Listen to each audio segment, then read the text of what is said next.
Can you hear now? Okay, I just need to be holding up.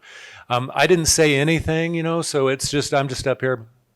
So it's. I was just talking about the short course on Friday and putting a plug in because there's plenty of seats. But in any case, as Millen was talking this morning, I just was chomping at the bit to stand up. I love to talk, hear myself talk specifically, and it's a joke about teachers, but I really do. If you ask me a question, I'll just launch off into something. So for the next 3 hours, I'm going to launch off into carbon. So I got 3 hours, all right, Millen? Right? Three? Okay. There's a bit. Al's getting out a big hook to pull me off the stage, but in any case, wanted to acknowledge right up front USTAR, the Utah Science, Technology, and Research Initiative. It's now still a paper tiger of sorts, because I know the account is still there at the park building level, but that initiative is what brought me in. Al Walker and Rob Simmons were a huge part of the USTAR initiative in its early days, and I would not be here right now if it weren't for USTAR. So it brought me up. And likewise, EGI. I wouldn't be here if it weren't for Ray Levy and EGI fostering that position all those years ago. So Dave Curtis played a major part in setting all of that up. So thank you. And big shout out to the National Energy Technology Laboratory. All of the research, maybe 95% of what I'll talk about today, is sponsored by NETL. A lot of cost share by industry partners as well, though. So, all right. Also, big shout out to the group itself. This is only this was a photograph taken a couple of years ago you can see, maybe you'll see the time on the clock says 3:35. That proposal was due at 5 o'clock. So we were literally tying it up at the last moment. And that's, we've got Ting Xiao, one of our postdoc now faculty, actually submitted a carbon safe proposal to the DOE last week, $10 million proposal. And that was, she's actually right here. You can see her right in the middle. But the thing is the group has been together, many of us, for over 10 years. Rich Esser, who I'll provide a citation for an award this evening. He's been with us since 2007. I arrived in 2006. So the group loves each other. We just love to work together. We get along really well. And so we're achieving so much more than I think. We're punching way above our weight. And I'm just really proud of the group. So acknowledgements. So I'm going to start and end with this slide in terms of the technical discussion. It really does come about, and Sid Green and I had just a couple of minutes talking about energy transition, something he's been focusing a great deal of time and effort on. A lot of people are focused on this right now because a lot of communities are impacted by the energy transition. We've been through multiple transitions, right? The shale gas revolution, now coal is coming back in a bigger way. There's still a lot of oil left in the ground to be produced. And so synergistically taking advantage of those, because renewables are coming, and optimizing the CO2, the carbon footprint for those, all forms of energy becomes paramount, as Millen laid out. So it's scientifically, it's a great time to be alive, so to speak. It's just a lot of fun to work on this because there is a big picture, and then the nuts and bolts of that big picture are really exciting as well.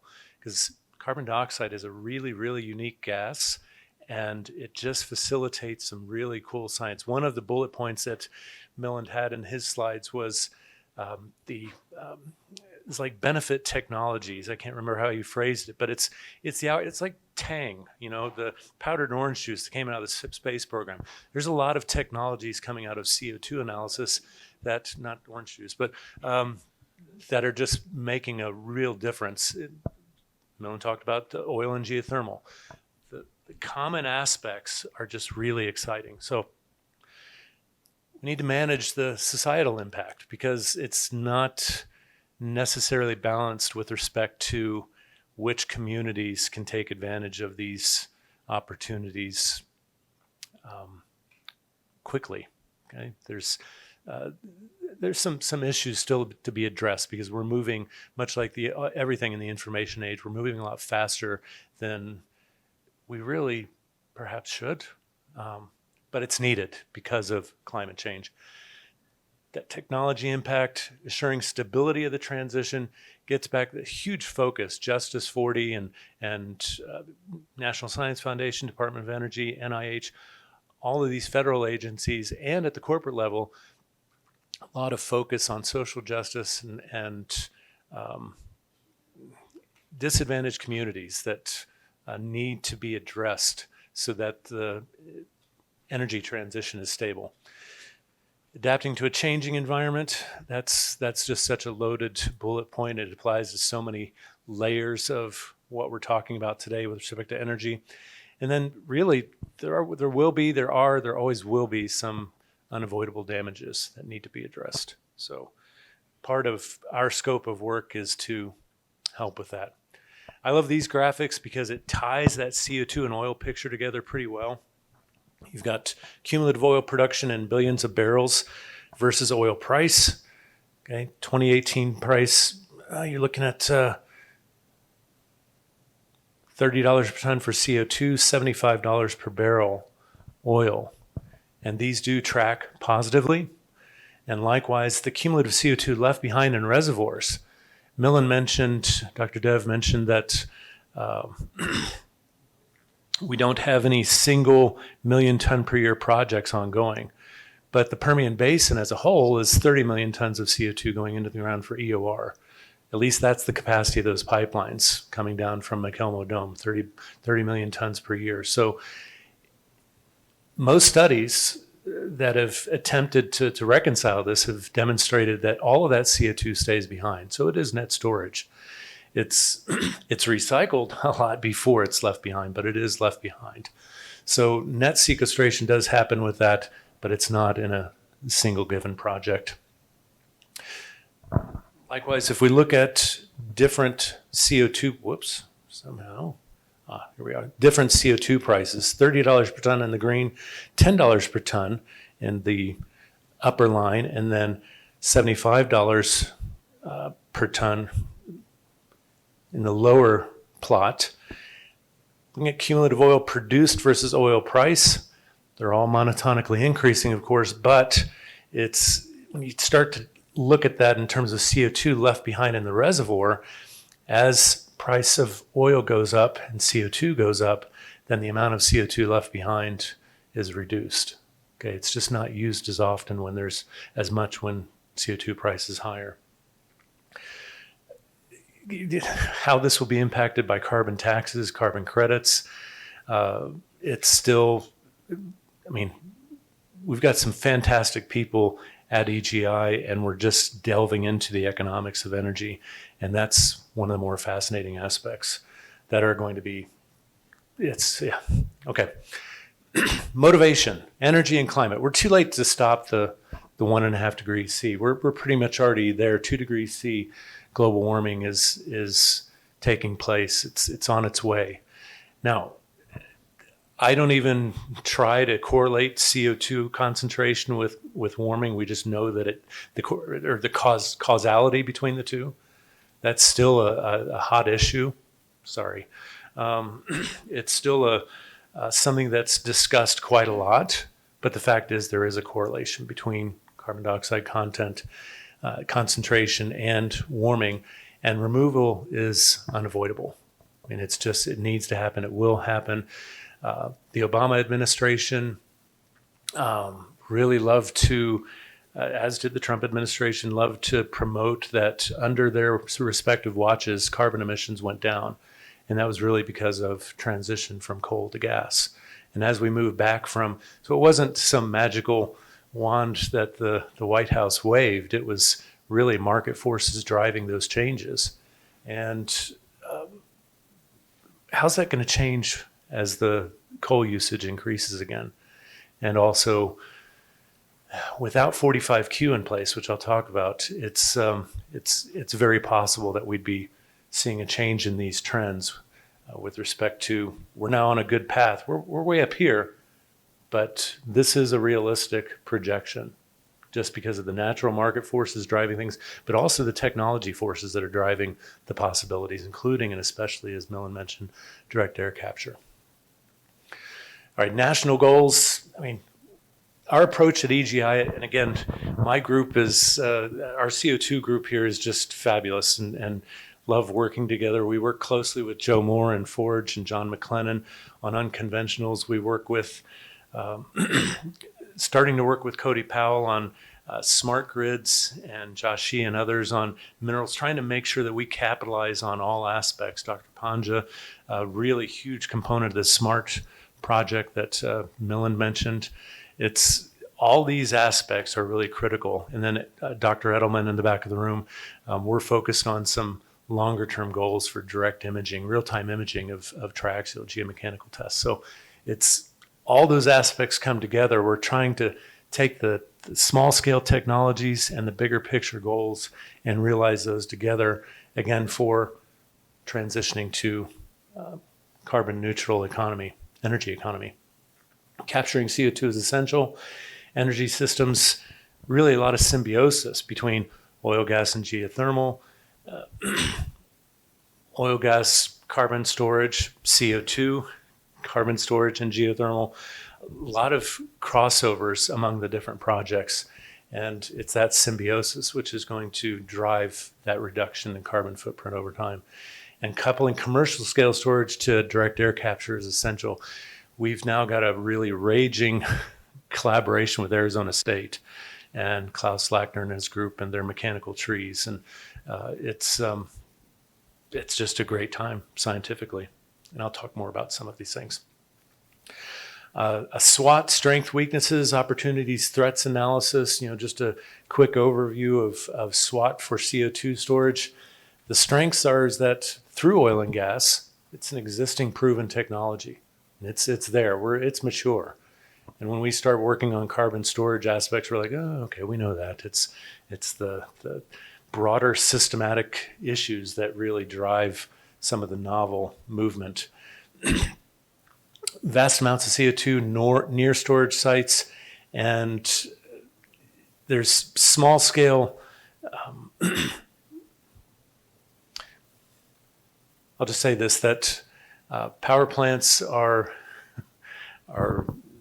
slated for shutdown, but those shutdowns don't happen right away because the transitions to other forms of energy aren't happening as quickly, such as nuclear energy, as we discussed this morning. Weaknesses.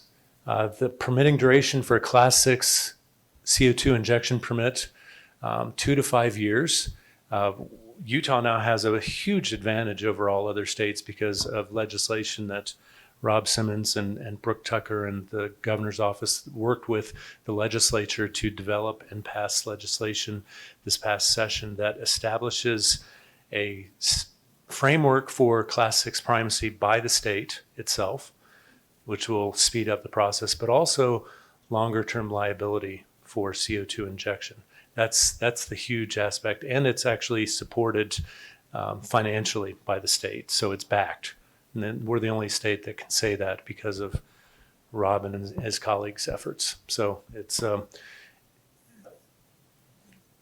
hopefully we're addressing that weakness, is what I'm trying to say, in Utah specifically. My biggest concern about CO2 storage outside of EOR operations is induced seismicity. We conducted a test, I'll talk about it in a few minutes, back in 2000, ended in 2010, that induced over 1,000 seismic events. Now these were all magnitude 1 to -1, very small events, but nevertheless, the lesson learned was that it's there and it's happening in every field, anytime you inject something. But the opportunities here are 45Q. I'll talk about that quite a bit, but for some scenarios, up to almost $200 per ton for storage of CO2. And that's for the direct air capture option. For oil and gas, it's 65 now, and for other forms of storage, it's 85. 80 or 85, Rob? 85 and 65. 85 and 60, yeah, not 65 and 80. So we're really trying to take advantage of these. If 45Q isn't maintained, that's one of the threats, because right now there's a huge amount of interest in this because of 45Q. And I'll talk about that. Renewables expanding quicker than expected, probably not going to happen, just because it takes time. You have to build up that momentum before it moves forward. So anyway, some really interesting points. These are in the packet. Direct air capture. This is one of the most exciting aspects. Think about skid-mounted mechanical trees that can capture CO2 at any site. The past week I mentioned Dr. Shao's proposal focused on a large-scale storage project in the Uinta Basin. The proposal we're working on this week involves what we call enhanced helium production, using the unique properties of CO2 and the unique properties of helium to increase concentration of helium in its reservoirs, even subeconomic reservoirs, and produce more helium. There's a global helium shortage, which is also impacting a huge sector of especially the medical sector, but other parts of industry as well. But direct air capture makes that possible. Okay, without direct air capture, you really do need to carry out what we call the string of pearls, the pipelines from CO2 sources to CO2 sinks. And that's becoming less of a challenge over time, but it's still nevertheless a challenge. So direct air capture is really something we're excited about. Arizona State and just a couple of other organizations on the planet are really going to make this happen. So this is one of Arizona State's mechanical trees. They have over a dozen of these on the Arizona State campus set up, including especially one really large one for demonstration purposes, but it is passive direct air capture, and a dozen trees can remove a ton of CO2 per day.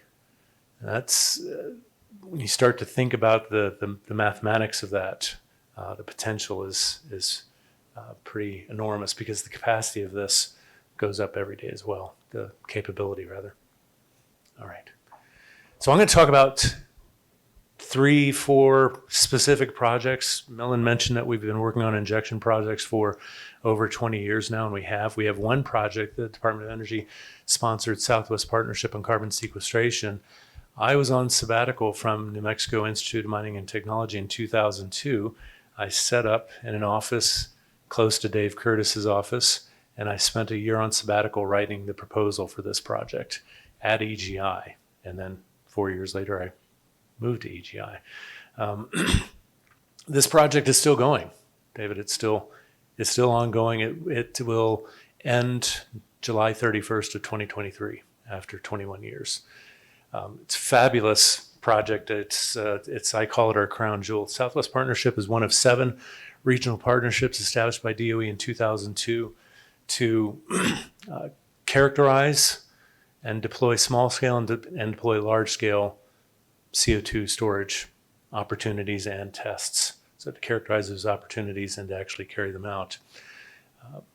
We focus on the southwestern states, Four Corner plus Kansas, Texas, and Oklahoma. A little bit of Wyoming in the early days.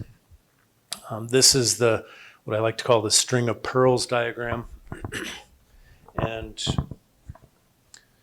linking pipelines that link sources to sinks.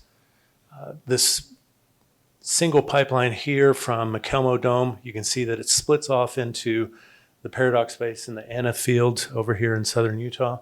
We carried out with Resolute Natural Resources a project from 2009 till 2012.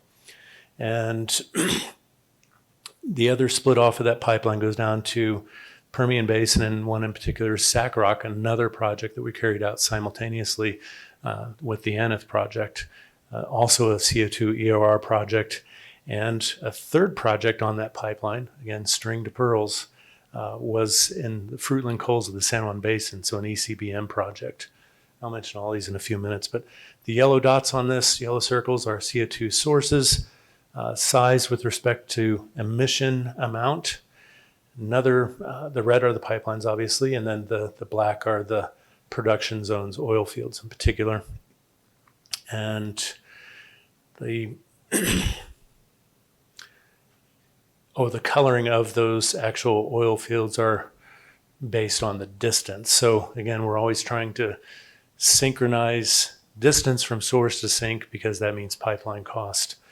And I'll just mention one more pipeline. That's this one from here, which bridges a fertilizer plant and an ethanol plant on each end of the pipeline, and I'll talk about that in a few minutes. And in the middle is the Farnsworth field, which was operated by Chaparral 7 years ago now. It's operated by Purdue Energy, Purdue LLC, and we've been carrying out, that's still ongoing today, CO2 injection. And we've got CO2 eddy flux towers, we've got tracer experiments ongoing, we've got a passive seismic array installed in the subsurface. We'll carry out one more VSP, vertical seismic profile, in a couple of months. I mean, this is a massive data set characterizing everything that's happened in real time with respect to enhanced oil recovery and net CO2 storage. So pretty exciting project. Lots of ancillary benefits, the orange juice of the outcomes, and I'll talk about those in a few minutes. So a summary of those projects this was phase 2. So this was phase 1 of the Southwest Partnership was 2002 to 2004. Phase 2 began in 2005, ended in about 2000, for us, 2012. But we got going right away with Resolute Natural Resources on the Aneth project, injection from 2007. It's still ongoing, but we stopped monitoring in 2010. Under our watch, when we were on site monitoring, just about 300,000 tons of CO2 injected. Much more than that, 5 times that since then. And this was the project that had really interesting. We did install a passive seismic array. The state geologist at the time, Rick Alice, coached us to install a passive seismic array to capture seismic energy from the Paradox Valley saltwater disposal operation off to the east in Colorado. And so that was our goal with that seismic array. We didn't see any of that. We saw no seismic activity from Paradox Valley because it was swamped by the infield activity. And the other opportunity that gave was when a natural earthquake occurred, magnitude 3.5, production of the field ratcheted it up. I mean, it doubled. It just really cracked open the field, literally. It's just really fascinating when you actually monitor. Next month, I will, actually late this month, I'll fly to Stockton, California and talk to EPA about induced seismicity, and I'll present that example with that opening of permeability in the field with that natural earthquake at the Aneth field. If we didn't have that equipment installed, we wouldn't know that would happen. And Resolute would see that increase in production and say, well, it's just a better day, it's better head down to the track and get on Sportsbook and that kind of thing. But no, it's I also show a map of induced seismicity in the U.S. in that talk that I'll show to the EPA. And really the map, it evolves over time. It really reflects the installation of equipment more than anything else. Doesn't reflect the the density of earthquakes over time. San Juan Basin, this was operated, we collaborated with ConocoPhillips. They operated the project. We purchased, as a project, 75,000 tons of CO2 for that. Norm Rapinski, then at Cindy and now at Pinnacle Technologies, calculated that we'd be able to, with coal swelling, we'd manage 75,000 tons of CO2 into those fruitland coals. Very dry coal, low water content. So the swelling anticipated was pretty small, but we got up to 18,400 tons and it locked up. That was it. Mike McGovern at ConocoPhillips was the lead geologist on that, and we were all pretty stymied. Another interesting aspect of that was the tracer results in terms of detecting CO2 just around the operations, which were really good. Okay, Sacrock. This was Kinder Morgan was operating in Sacrock Field at the time. That one we came on board in 2008, and that was 350,000 tons per year that we monitored. And just some really surprising results came out of that as well. It was just, we learned so much from these. I mean, that's what DOE intended, but we learned a lot just about the fundamentals. And that just, it really guides what we do now. So, and we are still using those. In fact, this has become one of the hallmark data sets of the SMART project, the machine learning project that's still being worked today. The project has been shut down in terms of the analysis for 10 years now, but it's the data set is still huge and still being used. All right. So the summary, too much to list, but the highlights are microseismicity, and we use those microseismic events to identify previously unseen faults in the subsurface because the hypocenters of those induced events were nicely linear, okay, followed specific tracks in the subsurface above one of the salts and terminating in one of the salts, the evaporite layers. Really cool stuff. And just really data becomes the key for managing these projects. All right, oil and gas fields can play an important role in deep saline sequestration.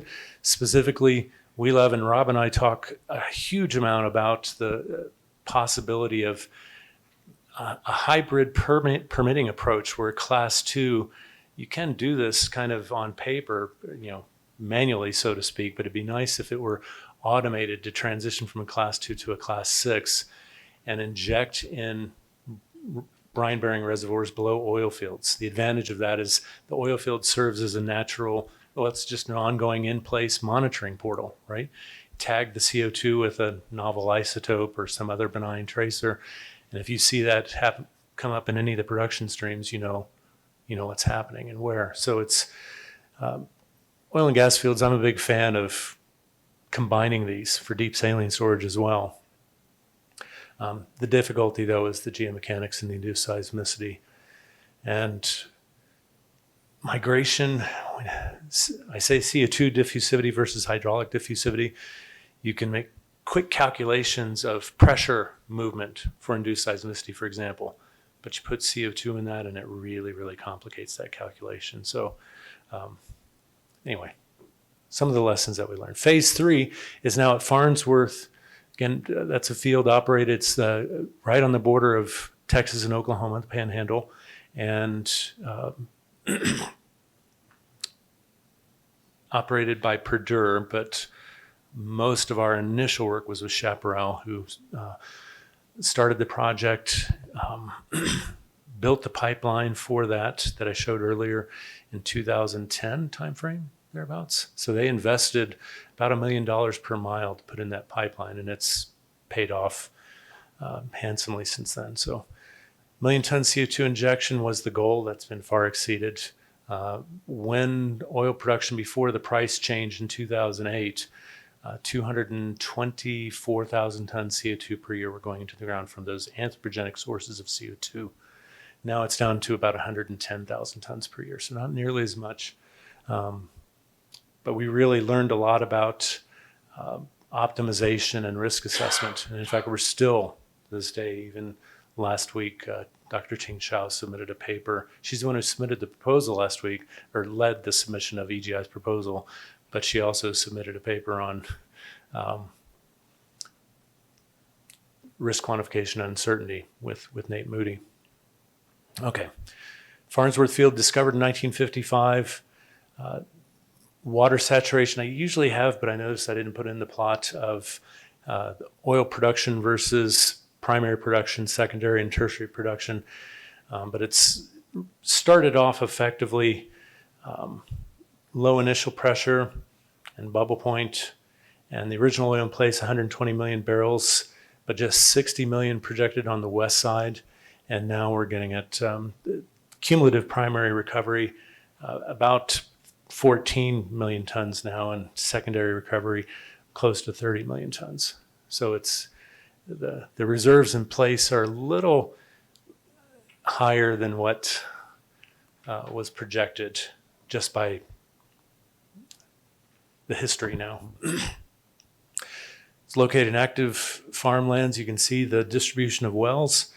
Right in the middle, 13-10 is one of our monitoring wells, and it's with the induced seismic array, passive seismic array, and only the west side of the field, so this is the entire Farnsworth field, only the west side is active.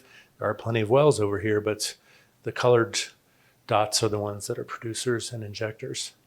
So east half of the unit is still waiting on capital for the infrastructure and available CO2. The CO2 is available, but until oil prices go way up, they're not going to exploit new patterns. As I mentioned, the ethanol plant in Kansas, the fertilizer plant in Texas. So completely anthropogenic CO2. And again, all that CO2 ends up being stored at the end of the day. Just want to check my time.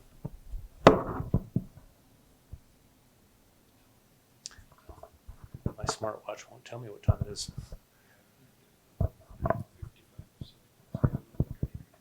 Okay. Right, till noon, right? Just kidding. I really could talk about this all day. Kids who work with me will tell you that sometimes I do. So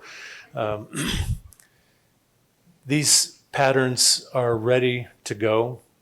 They've been designed and prepared for almost 8 years now. So, but when that price dropped in 2018, again, it kind of 2016 rather, really put things on hold. Significant achievements. I'm going to jump up ahead. Well, the summary, lots of soil CO2 flux data, not a lot going on there. Groundwater chemistry.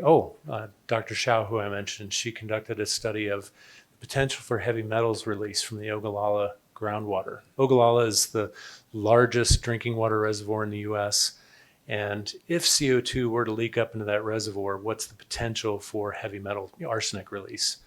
And good news is, no, it's the null result. A lot of work went into that, but it was considered to be a real possibility. So it was really great to dispel that. A lot of work on tracers. Pete Rose here at EGI used some designer tracers, if you will, really designed for geothermal tracer monitoring, but became our go-to options for CO2. Not the aqueous phase. The aqueous phase tracers, which we thought we could tag CO2 with the aqueous phase tracers, not a good result at all. So probably go with some form of isotopic tracer fingerprint for vapor phases in the future. But I'll show you a little bit of the aqueous tracer results in a moment, and it's, again, really, really interesting. So, okay, tracking CO2 migration phase really comes down again to the tracers, but the VSP. And in addition to the in situ seismic array, we also have pressure and temperature sensors at depth. So the data, in fact, just yesterday afternoon, we had a project call, because again, the project's still going, and one of our managers of the field work said, okay, I'm going to start taking all of this down in January. I'm like, no, you can't do that. You can't do that. We're getting too much great data, and the project won't end officially till July. So let's not shut down until the last possible moment, because those data will be used for decades afterwards. So we'll keep it going. Again, this was Dr. Shao's work on heavy metals release from the MARO-B production, but also associated with MARO-B production and the potential leakage of CO2 and brine. So potential, when CO2 is injected for EOR, it is pressure controlled, but there's still the potential to push brine from one formation to another. So it's not just CO2 leakage that we focus on. We also focus on the potential brine leakage. And again, the story for that is actually still pretty encouraging. Reservoir tracers. This was really, you can see it in your guidebook, but also on the screen in the back. The blue lines here show effectively what we've nailed down as flow paths. The upside down triangle here in the middle at 13.3 is the tracer injection well. These were aqueous phase tracers. You can see that breakthrough at this lower spot, what is that, 18-148.1, 257 days, and breakthrough at 20-2 way over here, 11 days. So you do the math, 11 days versus 250 days. There's a flow barrier here, a flow path along here, but nevertheless, that flow path doesn't make it to the north side of this fault, 189 days. But here, on the north side of the fault, closer to the source, it's 8 days. but then also 11 days up here. So you just look at those gross results, and you can just draw in between the tracer monitoring sites where the high permeability pathways are.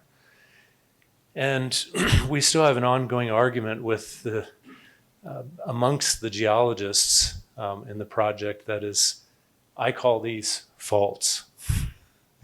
And they will vehemently argue that they are fault-like features, not faults. And this has become, it's a long-running argument over the last 5 years. And I still say faults, and I'll continue to say faults. My degrees are in geophysics, but don't hold that against me. Okay, so not a geologist, but those are faults, man. I'm telling you. Okay, injection. Yeah. And the slide still says along 2 adjacent faults. Oh, I get nailed for this every time when I'm around those guys. But the aqueous phase tracers were just not effective, though. For characterization, we could nail down well-to-well communication, so calibrate models for permeability locally. But then for monitoring, tracers are, they're basically proxies for that CO2. So if you have breakthrough of tracers in a certain spot that you didn't anticipate, well, it's real-time monitoring. And again, we can also evaluate the geochemistry, both the CO2 and the brines in place. CO2 surface and atmospheric flux, well, except for those releases of CO2 flaring operations that happen occasionally for reservoir management, nothing exciting here. We didn't see any unanticipated CO2 at the surface, which is a good thing. But what we did see was a little bit more methane than we anticipated, because all fields leak a little methane, some fields more than others. And now, in addition to the DAC hubs and the hydrogen hubs and otherwise, DOE is also sponsoring and putting out solicitations for increasing methane monitoring, much smaller scale efforts. But we've talked about this, and a lot of the technologies that we've deployed at Farnsworth and still are deployed at Farnsworth is we're now adapting those for the methane monitoring specifically. The sensors that we have in place, the eddy flux sensors we have in place, monitor for methane, but we never anticipated that those data would be used. It was just a bonus data set at the time, but now it's becoming one of the more important aspects. But we've correlated with multiple anemometers, wind directions, and then we could nail down specifically where a CO2 source is located. One of our former students, he's now at Los Alamos. I'm trying to bring him back in January as a scientist at EGI. He's interested in coming back to Salt Lake. His master's thesis focused on the Panda Express restaurant in the student union as a CO2 and methane source. So we deployed that same equipment that we had at Farnsworth on the roof of the student union, and which is a pretty large building, and we could nail down, it's about as, in terms of footprint, about as large as the hotel here, and we were on the roof, and he could nail down to the half meter exactly where the CO2 sources were, individual vents of CO2, but especially the Panda Express flu. To this day, he won't eat Chinese food, but he's hoping he'll get back to it someday. But it's really just the benefits of some of these projects are just really coming into play later on. So this is the net storage of CO2 at the Farnsworth injection site. So since 2010, over 2.5 million tons of CO2 have been injected. Approximately 50% has been stored to date, and the rest of it won't be stored until the end of the project, because they continue to recycle the CO2 continuously as much as possible. Very little, and our monitoring has shown this, very little is vented and lost to the atmosphere. Any that is lost in the subsurface. So 47% recycled, 50% stored. There's about a 3% loss. So purchase and storage rates have slowed as recycling has increased, and the field expansion stalled because of price reductions, oil price reductions. And that microseismic array, 16 level. Okay, I talked about the Aneth project. It had an 8-level array installed. We doubled that, the number of levels. We went to 16 for Farnsworth.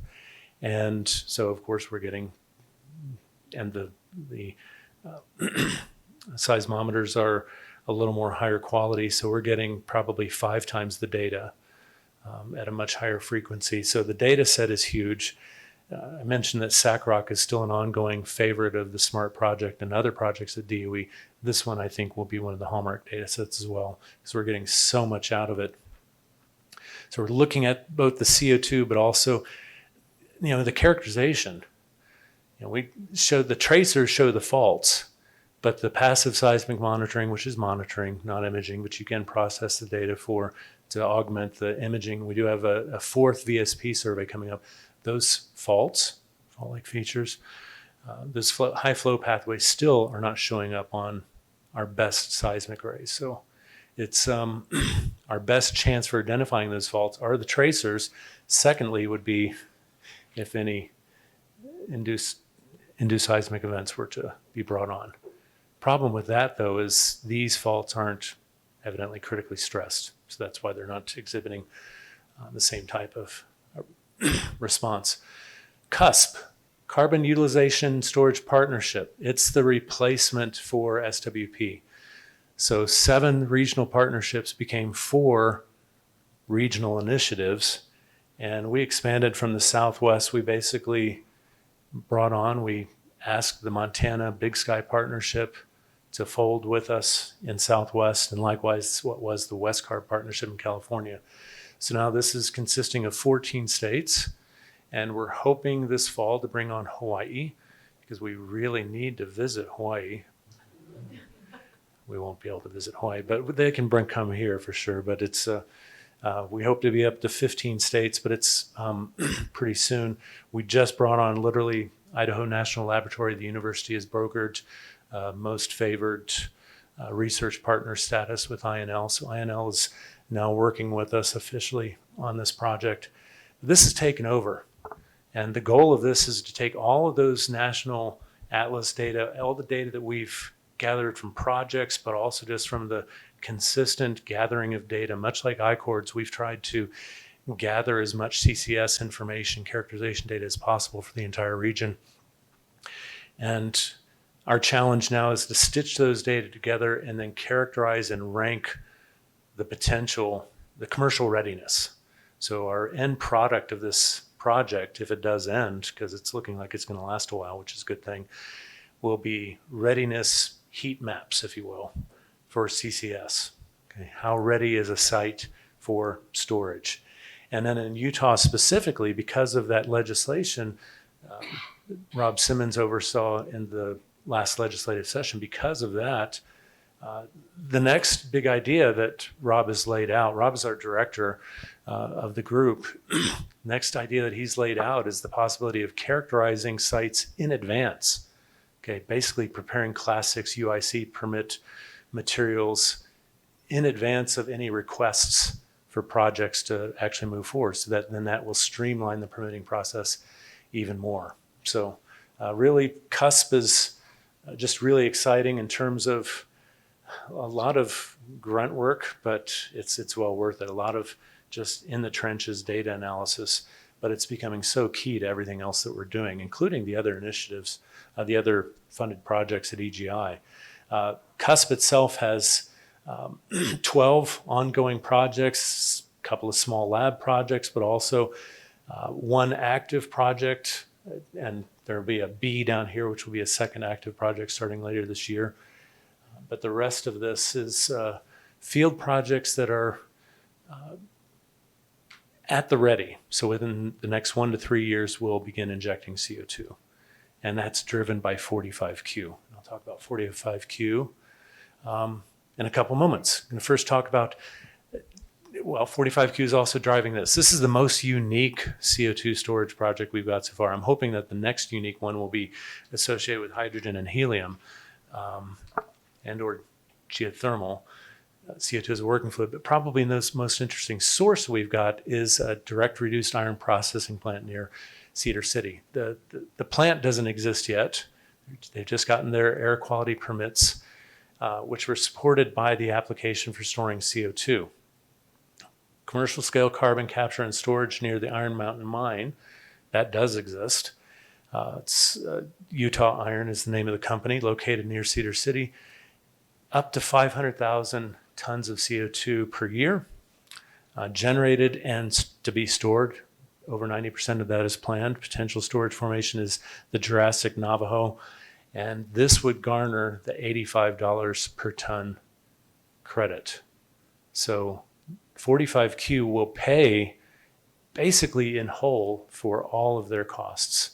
And then after a set period of time, they're working on the economics now, it will then start to become a profitable operation for them after the capital costs are covered. So in terms of tax credits, and those are directly payable. Now, in the new version of the Inflation Reduction Act, those are directly payable tax credits. In other words, it's not against tax burden you already have, but it's for future tax burden as well. But it's also transferable. You transfer it from the owner to the, I've got slides on this. I'll show you the slides in a moment. Jurassic Navajo is one of our favorite targets because it's such a clean sandstone. And really comes down to uncertainty. We don't have a lot of data in this area because it's not an oil producing mecca. It's pretty dry, plenty, a few exploration wells, but not a lot of data. So we're relying on legacy seismic primarily. Okay, 45Q. This will be my last topic, and I've got just a few minutes left. What might motivate industry stakeholders to implement CCS? 45Q was modified in the 2021 omnibus to extend deadline to start projects, but most recently, and there were a lot of efforts over the last 3 years to, under the Trump administration, the 45Q was expanded to $50 and $35, so $35 per ton for EOR-based CO2 storage and $50 for non-EOR-based. But it was up to $180 per ton for direct air capture. Direct air capture is not prime time yet, so $180 is still a paper tiger for most, but the 35 and 50 were real. That really was a game changer in 2018. And there were several attempts to increase that after 2018, the Catch Act in 2020 and 2021, and the Access Act, these didn't happen. It was a proposal to increase to 85 and 60 respectively. But what did happen was that, well, you remember Build Back Better and what happened to that. That's what happened to those proposals. But that same language was adopted in the Infrastructure Reduction Act, and so those are now in place.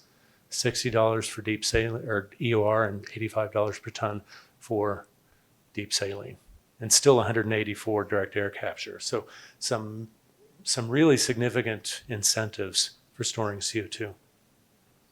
And transferability, that's a huge issue because previous versions of 45Q mandated that the one person, one entity was to receive those tax credits, and if you changed operators, you couldn't transfer it.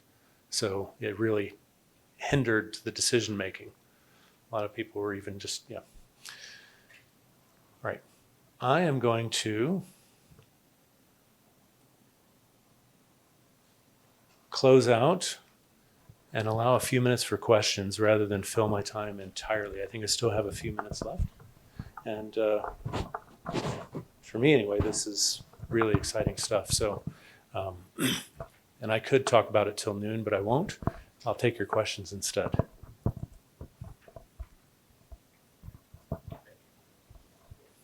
Sid. Very nice, really nice. So, University of Utah really has a nice program going with your work. But why do you think that big point sources, of which we have two big ones right here in Utah, the Huntington plant and the Delta power plants, coal-fired, why are point sources not a first thing to be worked on and made commercial, and why don't they work? Well, natural gas, well, I will go back to my previous slides that I skipped over. This last one, the estimated cost for a gas processing plant, this is in the northern San Juan Basin, about $15 million capital cost for capturing CO2 at a natural gas processing plant. Because the technology is already, the amine processes are already in place, it's easy to adapt and change that for capture there. But at Hunter and Huntington, the capital investment would probably be, I'm told, I'm not an expert on capture technologies, but Dr. Panja can address this. He and Millant worked together along with Sargent and Lundy to characterize the capital costs for retrofit post-combustion capture, and that cost could be around $500 million. So it's for Huntington, no, for, I think it was for Huntington. Regardless, both of those plants, Hunter and Huntington, are slated to be shut down by PacifiCorp in favor of, I'm told, nuclear. But yeah, that's another longer conversation. But anyway, it gets down to cost. It's as Don't you look at the cost per ton of CO2 you capture, not at the cost for refitting the plant? It's how much it costs per ton, and why aren't point sources lower cost per ton than, say, direct air capture? well, I mean, in a practical sense, I think they are. But the issue, as I understand it, and Rob Simmons can address this a little bit, is that the monetization structure for power plants, for power plant operators, is if they don't build new equipment, they can't recover the costs. So retrofitting won't be recoverable through ratepayer models, as I understand it.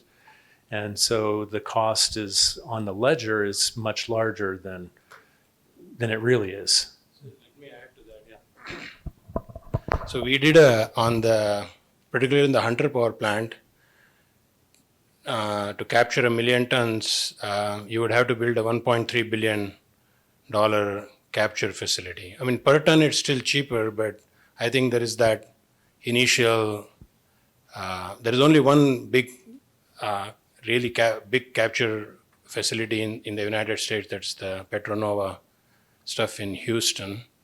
The direct air capture also still hasn't seen that level of commerciality. I mean, Oxy with Carbon Engineering is building that 1 million tons per year, but that we'll have to see how that goes. It's still in progress. So DAC really hasn't, I guess, overtaken point source capture yet. Point source capture is still, I would say, the most mature capture technology that there is.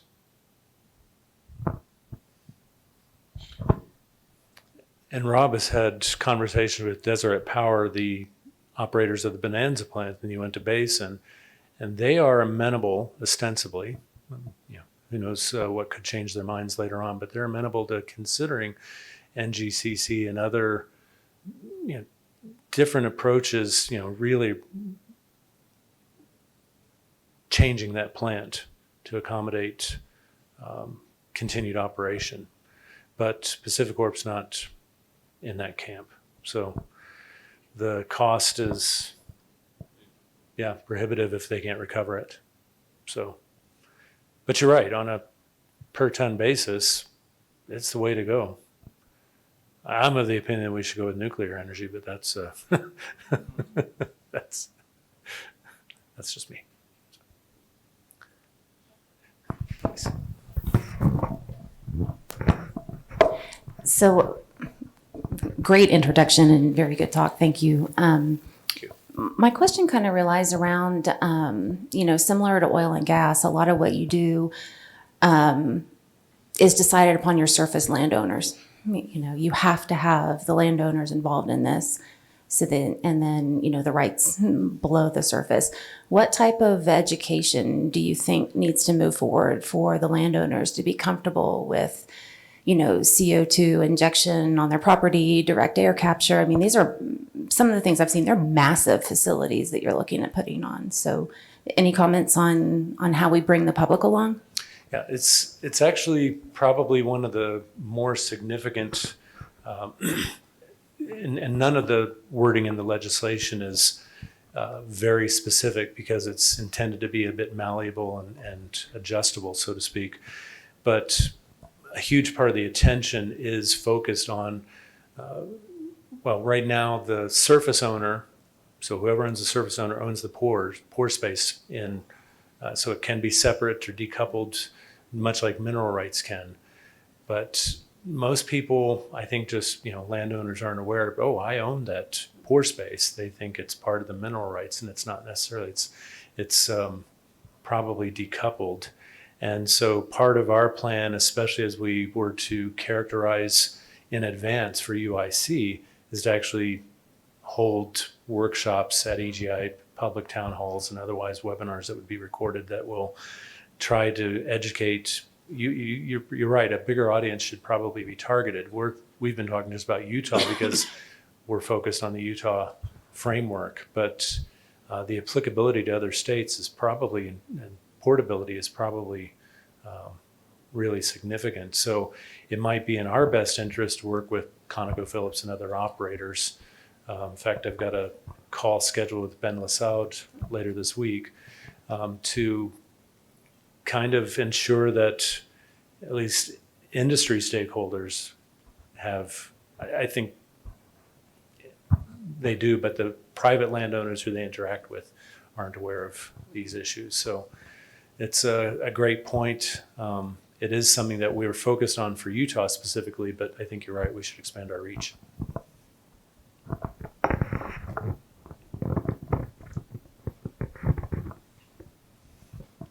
All right, I think we are on time.